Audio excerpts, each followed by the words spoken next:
অনেক সাংবাদিক আছেন, মানবাধিকার যারা করেন, প্রত্যেক কমিটির মধ্যে আমাদের 5-10 জন করে সাংবাদিক আছেন। আমরা পরবর্তীতে চিন্তা করছি আপনাদেরকে মাসিক আইন বিচার পত্রিকায় প্রত্যেক জেলাতে আপনাদের করসপন্ডেন্ট করে আপনাদের লিগ্যাল যে সেক্টর গুলো আছে এগুলো ধরে তুলবেন। আমরা মরিয়ার বাঁচি মানুষের কল্যাণ একটা বাস্তবায়ন করার চেষ্টা করতে পারি।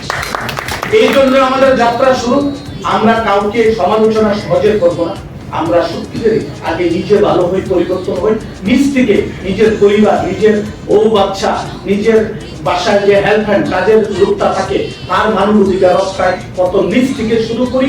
আশা করছি আপনাদের মতন মানুষ এখানে 70 জন আসছেন। আপনারা বাংলাদেশে যদি আমরা রাখ দেই, এখন আমরা হিসাব করছি দেখলাম 1500 থেকে 1500 মানুষ আমাদের সাথে সংশ্লিষ্ট।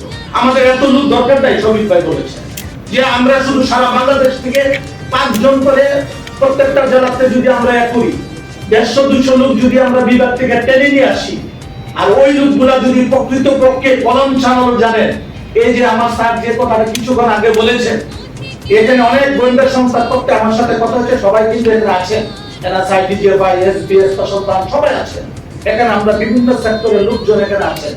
আপনাদেরকে বলি যে সব সেক্টরকে আপনাদেরকে মূল্যায়ন করবে। কারণ কি জানেন, আপনাদের যিনি হ্যাঁ, আমার বয়স কম হতে পারে, আমার ওয়াইফ একজন আইনজীবী, আমি মানবাধিকার 20টা বছর সাধনা করে কিন্তু এই কলমের দায়িত্ব রয়েছে। এখনো আমি কোনো হেডকোয়ার্টার করিনি, কেন আমার ভিতরে যেন ওই লোভ লালসা চেয়ারে না আসে।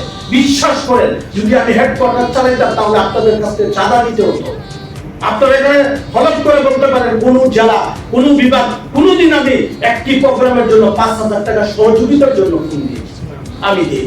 এখানে আমার ব্রাহ্মণবাড়িয়ার যিনি শিক্ষা নিয়ে কাজ করেন, ব্রাহ্মণবাড়িয়ার প্রত্যেকটা মুহূর্তে যিনি শিক্ষা নিয়ে, এই যে সুপান স্যার, এই স্যার ভালোবেসে ব্রাহ্মণবাড়িয়াতে চলে আসেন। এখানে অনেক লোক আছেন, এখানে আমাদের এই আলিরা আছেন, উনি একটা গ্রুপের এমডি, একটা রংধনু বিল্ডার্সের এমডি।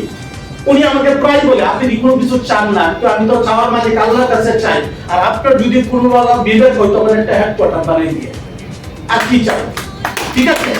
এরকম আমাদের বাবুল সরকার আছে। তো আমি আপনাদেরকে কথা লম্বা বলবো না, আমরা কিছু কথা এখান থেকে বলতে পারেন। আজকে আমাদের যা শুধু প্রাথমিক আমরা একটা টেস্টমূলক একটি কর্মশালা শুভ সূচনা করলাম। আমরা এই কর্মশালার মাধ্যমে আমরা আবিষ্কার করব সত্যিকারী বাংলাদেশের মানবাধিকার কর্মীদেরকে বের করে নিয়ে আসবো তাদের কাছে।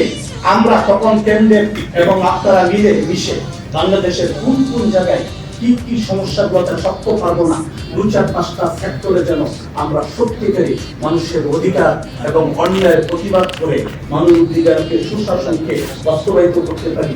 এই আশা ও প্রত্যাশা রাখছি আপনাদের। ধন্যবাদ আপনাদেরকে। এখন